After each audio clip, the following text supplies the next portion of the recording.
Hello my dear friends, welcome to my channel.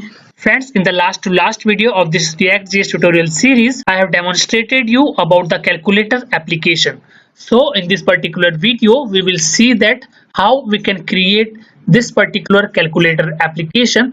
I will explain you about each and every single line of code that I have written to develop this particular application. So let us start with a discussion on how I have created this particular React application.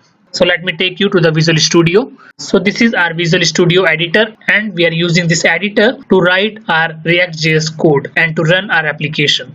So currently on your screen you can see that this is our index.html file, and here in our head tag I have provided a title as Programming with Chetan. So here in browser you can see that whatever we have provided in the title tag, that is visible here, that is Programming with Chetan, and then this is our body tag, and inside our body tag we are having a div tag with id as root. So we are using this div tag with id as root as a container for our React components. So this is about our index.html. Now let me take you to our next file, that is index.js. So whenever we run our application, then the first JS file that invoked is index.html. So friends, this is our index.js file. So here you can see that I'm using a render method of the React DOM, and I have already explained you in detail in my previous video about render method, which we use to render the components on our browser for React applications. So our render method consists of two arguments. So in the first argument we pass what we need to display on our screen, and the second argument is where we need to display. So here you can see that I'm using document.getElementById, and here we are passing the id as root. So this is the id which we have defined for our div tag inside our index.html. And here you can see that we are using an React fragment tag, and inside our React fragment tag we are having three different components. So our application is developed by using three different components. So this particular section is our first component, that is a header component, and then the calculator which you are seeing on your screen is the calculator component. And here you can see that we are having some floating text. So this we are getting from our footer component. Now before discussing about our three different components, let me also tell you about our index.css file. You might be thinking that from where we are getting this background color. So inside our index.html file we are having a body tag, and we have defined a background color for this body tag. That is why we are getting this background color.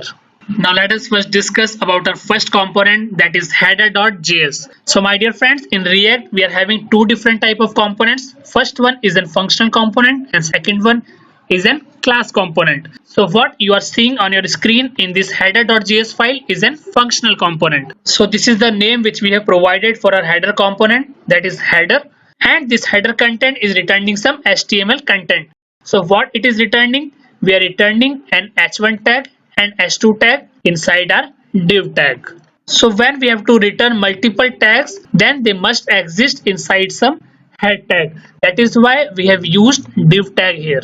So what is the text which we are using for h1 tag? That is Programming with Chetan. So in UI you can see that we are getting this heading, and then in h2 tag we have provided calculator application. So this is the subheading which we are getting on our UI, and we have also provided the style for h1 and h2 tag inside our index.css file.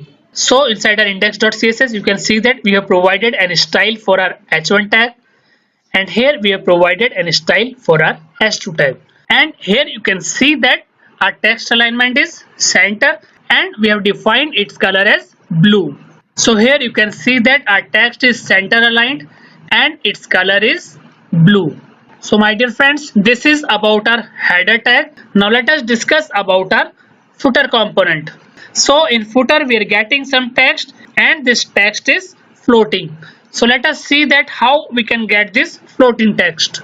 So this is our footer component, and again this is a functional component, and this functional component is returning some text. So this is the text which we are getting on our browser, and how this text is rotating on our screen, this is by the help of this marquee tag. So for this tag we have used an attribute direction, and we have provided its value as left. That is why on your screen you can see that our text is floating towards left. Let me change its value to right. Let me save it. Now on screen you can see that our text is floating towards right. So as per our requirement, we can provide the value for this direction tag. And for providing the style to this particular text, we have used an class name attribute and we have provided its value as footer dash style. So with the same name, we have defined an style properties inside our index.css. So here you can see that we have defined an style for our footer and we have provided certain values to it, that is text align center, and then the color is blue, and we've also provided a font size along with the top margin. So let's do one thing. Let us try to change the color for our footer. So let me give its value as red. Let me save it. Now here on your screen you can see that the font color for our footer text is changed. Similarly, we can provide various properties for our different tags or different components which we are rendering on our UI.